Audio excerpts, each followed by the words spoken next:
calling all canine units and people who love to laugh.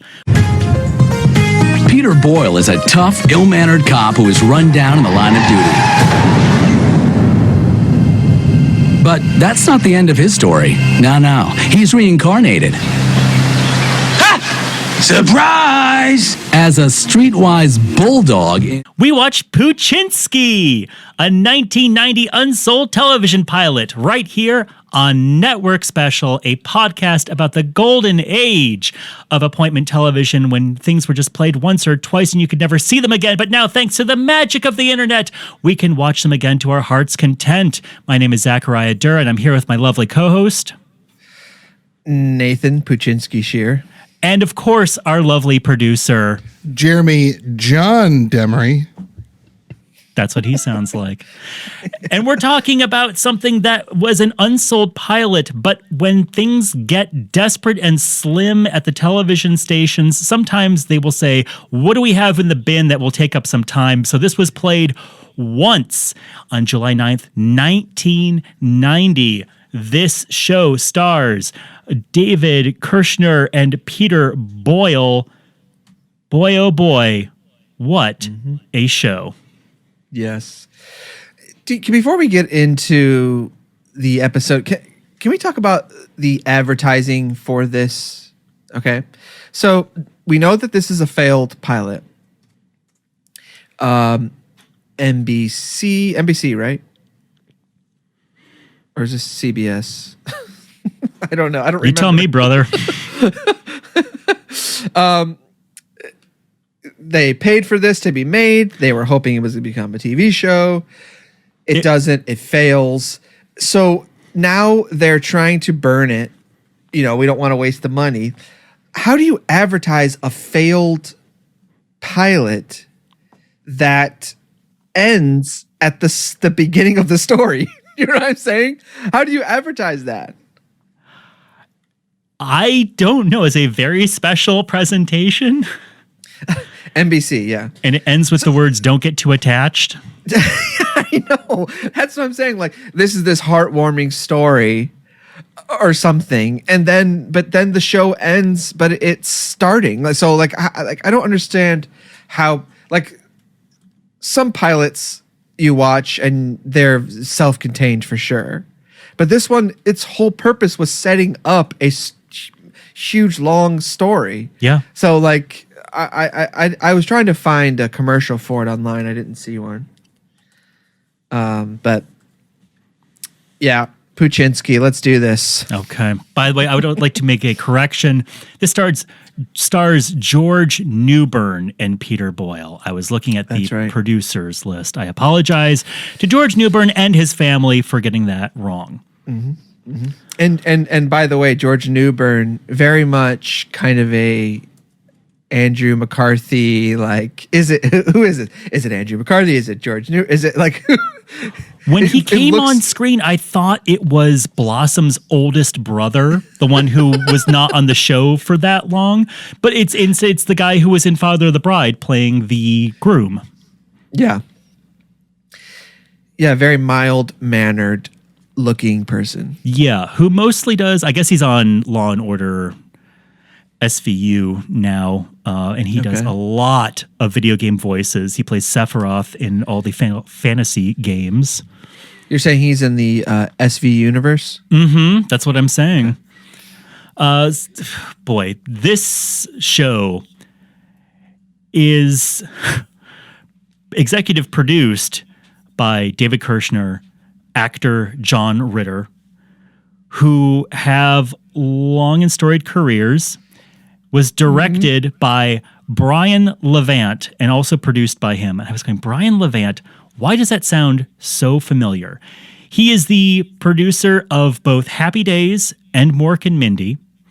Okay. And the director, he is a storied schlockmeister who directed Problem Child 2, Beethoven, The Flintstones, Jingle All the Way, Flintstones Viva Rock Vegas. Oh, yeah. Follow up. And Snow Dogs. Nice. Very dog-heavy, very dog-centric career. He knows animals and children. And in every interview I found with him, he has a very defensive attitude about his film career.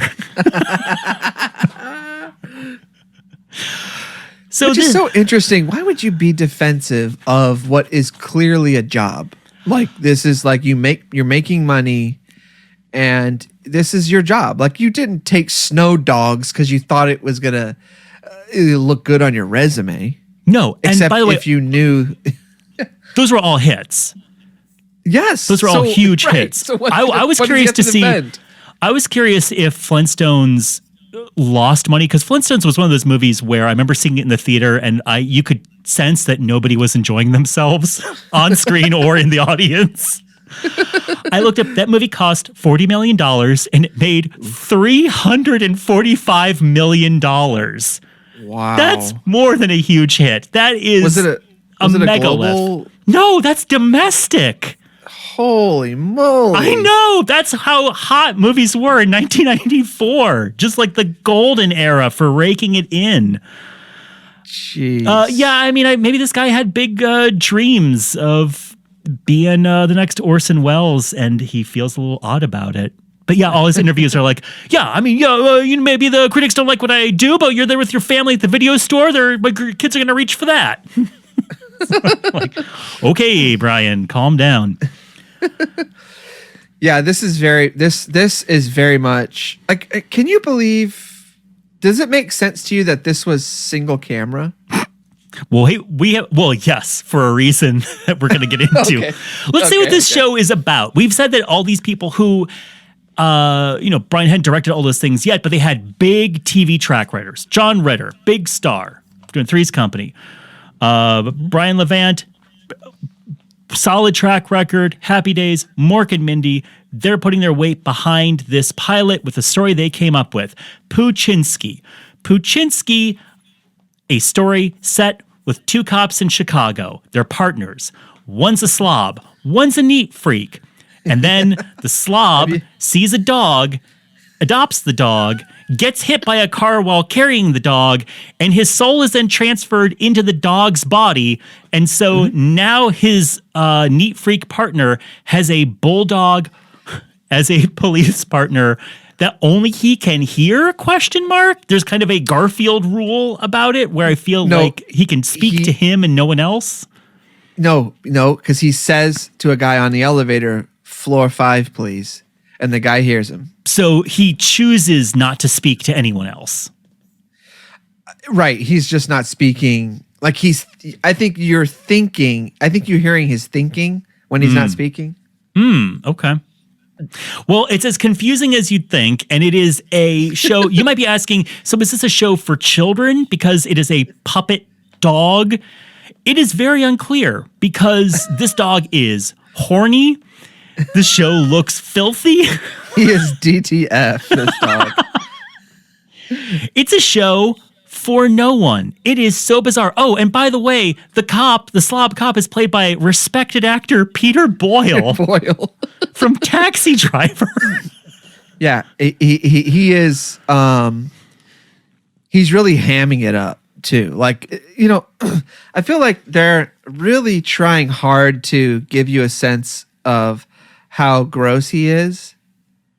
But he's just doing all the normal kind of like, yeah, that's a hot chick. Yeah, then you're like, oh, this cop's really off the edge. Because he's like, it opens with him calling into the secretary or the dispatcher, the hot female dispatcher. Yeah, and she's like, oh, I heard about you, Poochinski. I read about you on the wall. There's not much time. Basically, there is not much time to figure this all out. They're just barreling through this. This show feels so short. It feels like I'm watching an animated GIF because it is. It's the same quality too. Two cops. Cop dies. Cop's a dog now. They're looking for the killer. They find the killer. Okay, we're done. That's the show. I feel like, do you think that the show would have been him trying to find the killer over the course of this many episodes, except that since since the show never got picked up, they had to edit this so that at least he finds the killer at the end and they can tie up that. Well, so that there's something ends at the end of this thing. Here's sort of a theory I have, and I could not find a lot of hard evidence of anything of this show. I think this was a movie script, or at least a movie treatment, and it was then downgraded to TV pilot because this seems like a high concept 90s comedy, doesn't it? Yeah. I mean, late 80s, early 90s, so much body swapping going on in 80s comedies. This is someone was like, look, Turner and Hooch, big time success. Why don't we play off of that and make it an actual cop who is his partner, the dog? Yeah. But I mean, there had been other movies like Shaggy Dog or sure Walk Like a Man. It's a time-honored tradition. Yeah. I think that's a good theory. But I mean, is John Ritter? I guess he was. I don't know. I don't know. I see that name and I think TV, but he was in movies. He was a movie star. He really was a huge star at that point. I think it's easy to forget how huge he was for a minute. Yeah.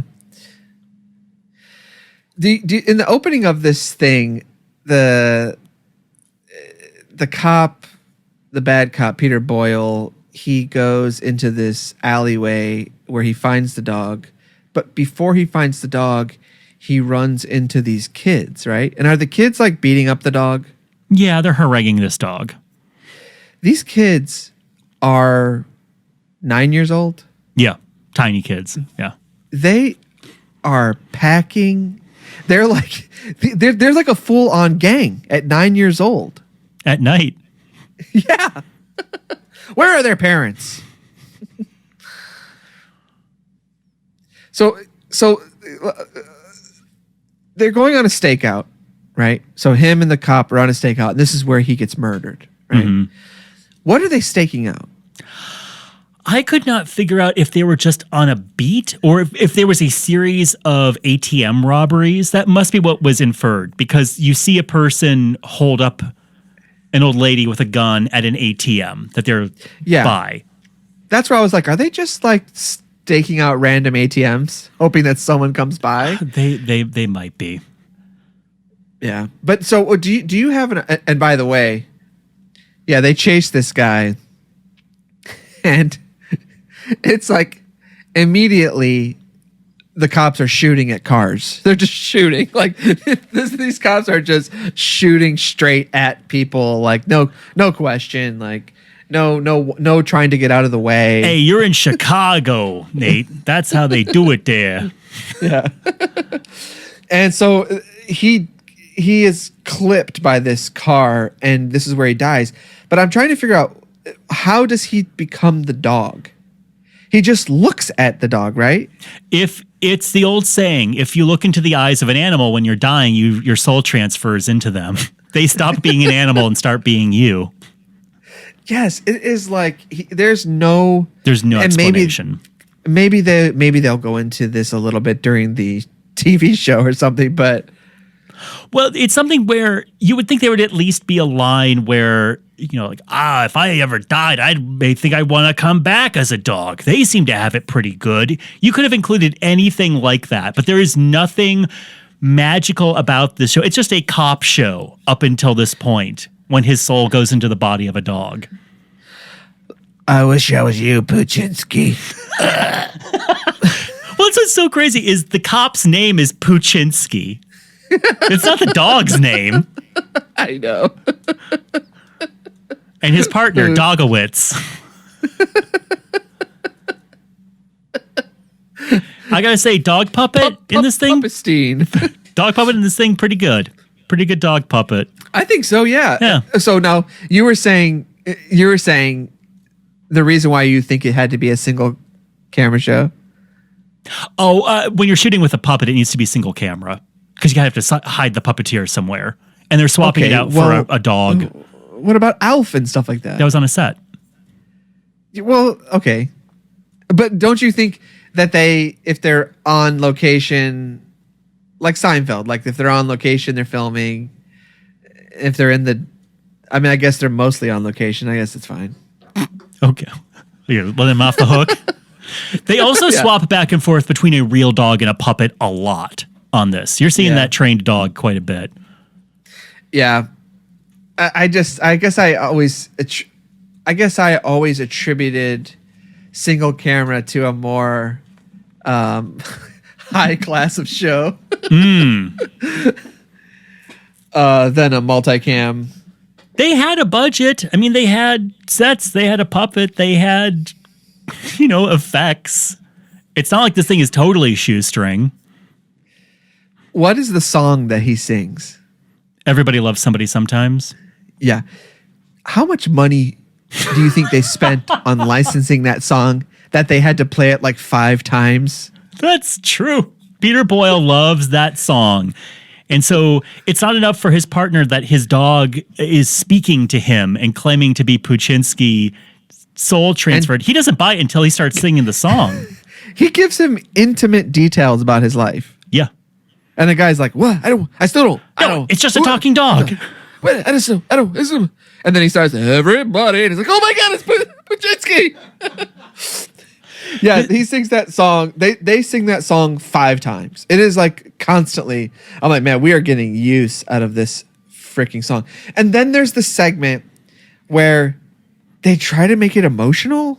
Yes. It goes from like the dog farting to sentimental on a dime.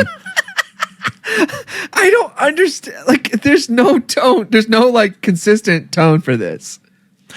Also, during that scene where the dog reveals who he is my favorite trope at a funeral in shows or TV, which is there's a funeral for this person. His friends and family don't really stick around, but the one character we know does sticks around like by the coffin. That way Poochinski can walk up to him and start talking. Yeah, everyone has long gone to the reception. They're eating potato salad and fried chicken, and he's still there. He's the one true friend of a guy he hated. I don't know what else to talk about in the show because is it exaggeration to say they decide to find the killer? They go, well, we can say that whenever he returns to the police station, we get a charming sequence where Poochinski as a dog violently humps the woman who he has a crush on. That's a lovely sequence. Is that the dispatcher? Yes. Yeah. We get they call back to that opening scene and he rapes her. Yeah, you're not exaggerating. She falls backwards. Am I the only person? Am I violently overreacting? I never enjoy seeing a dog humping something, and I never think it's funny whenever it's being done to me. Is that overreaction on my part? Do you think that is a very like famously fun thing for people to see and feel? I feel like in a lot of comedies with a dog, unless it is for small children, it will always happen. And also, dog owners don't stop it when it's happening. That's the most annoying part. I watched this TikTok video recently where it was like a family was doing something, having a prayer or something. And in the middle of the prayer, this dog comes over and is just jamming into this fake dog on the ground. And it's like, no one is doing anything. No one's like going, hey, get out of here. Producer Jeremy, weigh in. As a owner of 2 Poochinskis myself, you have 2 police officers who live in your home. Yes, I think it's highly inappropriate to allow the dog to do that, and it doesn't set good boundaries for the dog either. Yeah, it's a dominance thing, right? Right. Okay. Because I've had people say like, "Oh, he's nervous." I was like, I don't. When I get nervous, I don't run to the bathroom. You know what I mean? No, you do it right there. You know what? I do actually, but I poop instead. I remember every time I would do stand-up comedy, every single time I'd have to go to the restroom, and it's always in this disgusting hole of a open mic. I just had a miserable experience. as a stand-up. I'll just say is my point. Right. We go to his apartment. The guy's a neat freak. The dog is a dog. It's also always the confusing thing in these comedies where somebody is transferred into a dog. Where does the line between they're an animal and they're a person begin and end? Because they need to chew a slipper. They need to howl when they hear a siren. So are they still part dog? Is their brain do they eat dog food? Do they want human food? This one doesn't. It seems like he only is a dog when he's trying to get something. So he goes to chew the slipper only as a way to get the guy to stop. He talks about how he's going to lick himself, and if he sees another cute dog, right, he doesn't have to waste time with small talk. That's right. So this gross farting rapist dog who we're supposed to be falling in love with. And then there's an emotional scene, yes. Then he looks in the mirror wistfully and talks about how he's a dog now. He's all pumped about it because he gets to be rapey, and then he looks in the mirror and is like, oh no, I forgot I look like this. I forgot I'm a dog. Yeah. Oh, dang it. The only other thing that happens in this show is we're introduced to another new character in the span of the 15 seconds of this show. The beautiful widower and her moppet child who live in the same building as the clean detective who he's has a crush on, and she's played by the woman who played the reporter in The Mask, and she's made Marion and Men in Tights and a bunch of other She was comedies. on Wings. And she was John Ritter's wife. Oh, cool. Yeah. Might be how she got the job. She's fine as an actress. That's not a slam on her. And there's a scene that goes nowhere where she comes over and is making dinner and sees them getting in a comical fight. And the girl giggles. Yeah, why does he tear up his room? Because he's been locked in there. He's getting in the way between. This is also the crazy thing where there's supposed to be this mismatched two people. This happens all the time in comedies. You have the slob and the snob, and they don't get along. And usually it's the snob is in love with somebody but can't talk to her because he's not real enough. And for some reason, it is very important to the slob that the snob winds up with this person and gets laid. So Poochinski, who hates his partner, who's mad he's a dog, who hates everything about this situation, also tries to get these two together as a couple and tries to make them fall in love. It's just... it's just chaos. This is there's no constant in this show at all. I would love to know what their plan was if this had been picked up, what the long-term plan was. I mean, Peter Boyle playing it smart. He goes in a sound booth, once a month, does all his Poochinski lines and gets out of there. He never has to be on camera for this thing. You don't think they flashback or anything? I don't think Peter would have been too into that.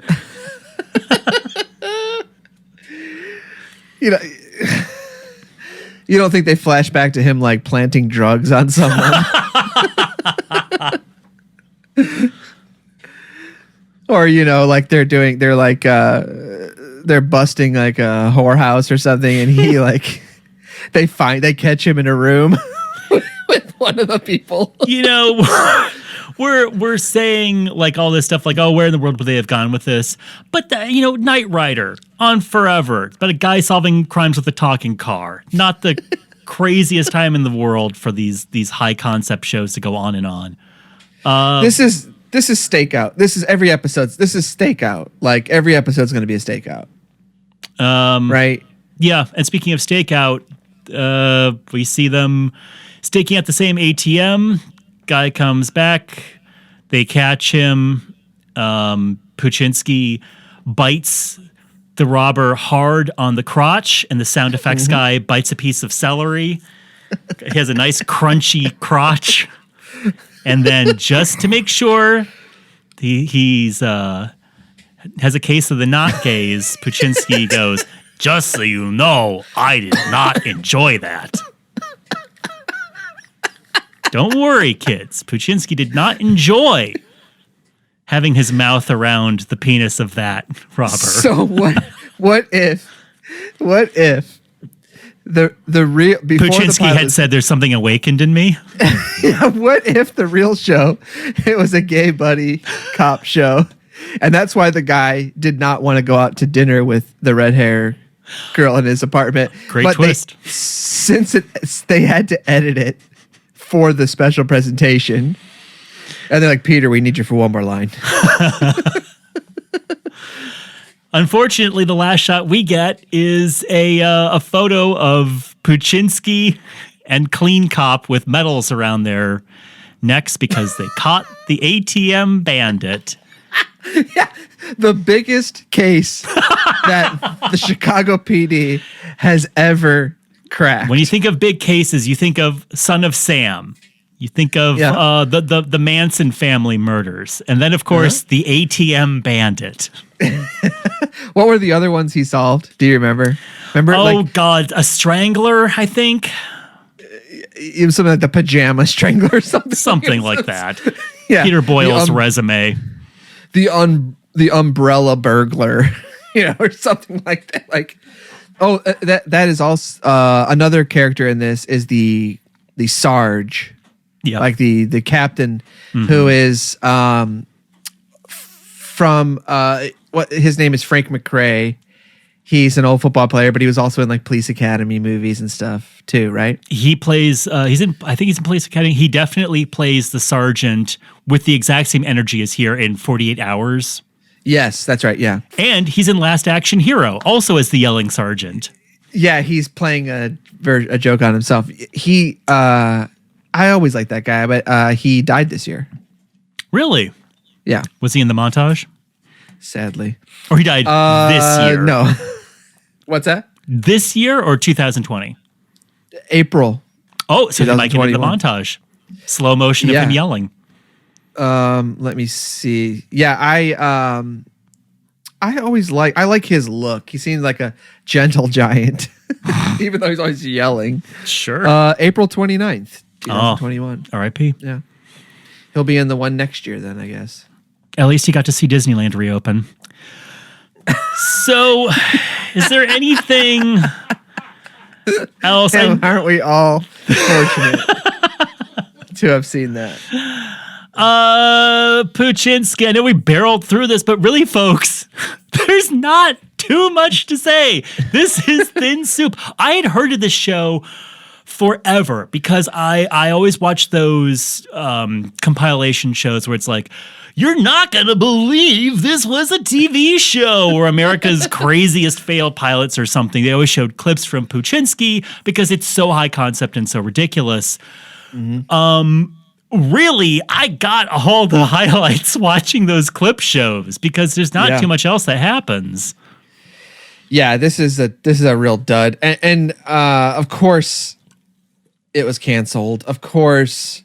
It wasn't even canceled. It just didn't happen. Well, that's true. Yeah.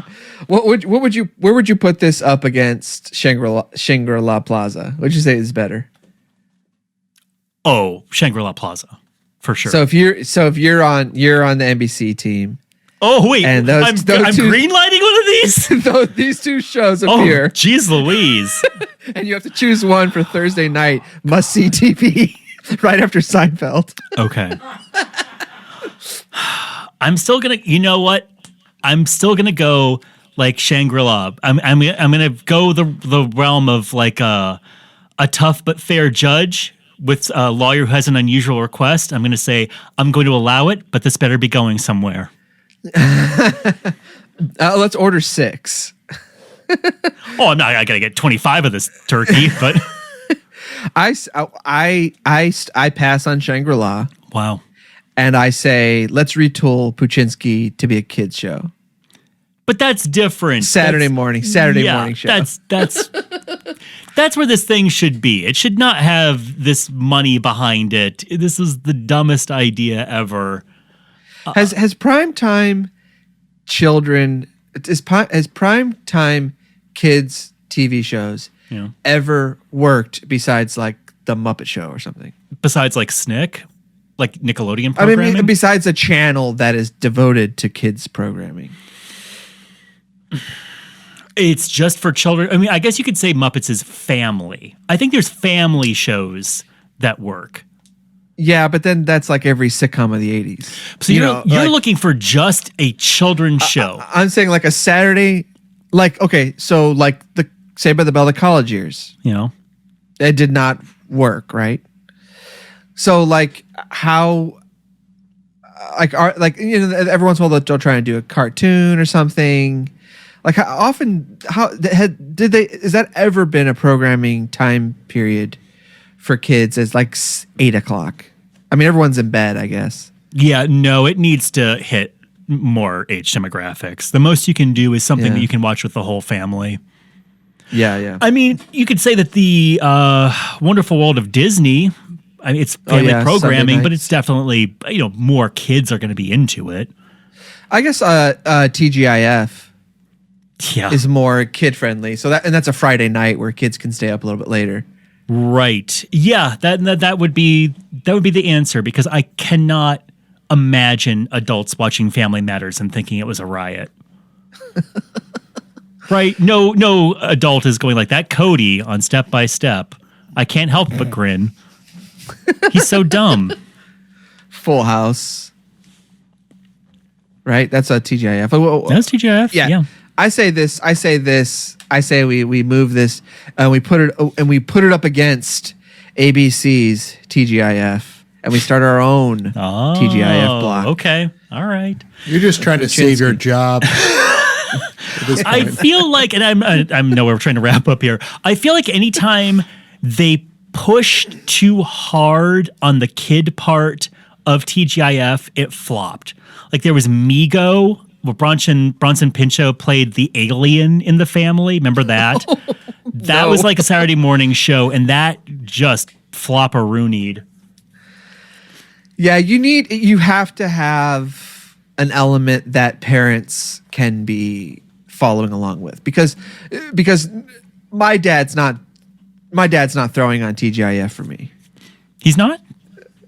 No, he's not watching TGIF. When you come and visit, he doesn't say, hey, how about a trip down memory lane? And turns on the Hogan Family. Yeah, he has a playlist on my Plex. I'm just saying, like, it has to be something. Like Fresh Prince, I think, worked for adults as well. But that was very much a younger person target. But also my dad would have watched that. All right. Well, try again, Poochinski. You're going to be on our TGIF. This is going to be the first on our version of the TGIF lineup. Who else will join the Pantheon? Who do they get now, though, since Peter's passed? Oh, you want to do this now? Yeah. So we're resurrecting both TGIF on another network.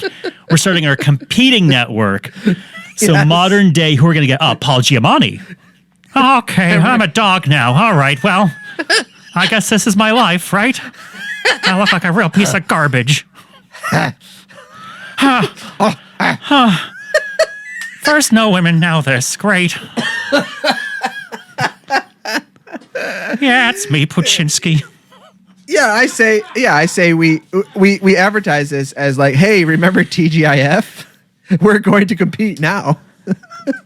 Remember TGIF? Well, it's back. But also on this other network that we're starting, a new thing. Starring Paul Giamatti.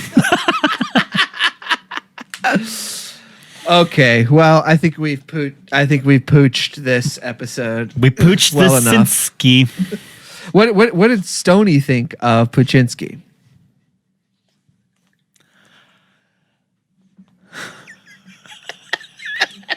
Hold on, I'm looking out the window to see if he's here.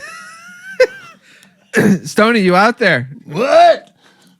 Hey, come on in. Come on in. What's up? You guys talking Poochinski? Oh, hey, yeah. How'd you know? Oh.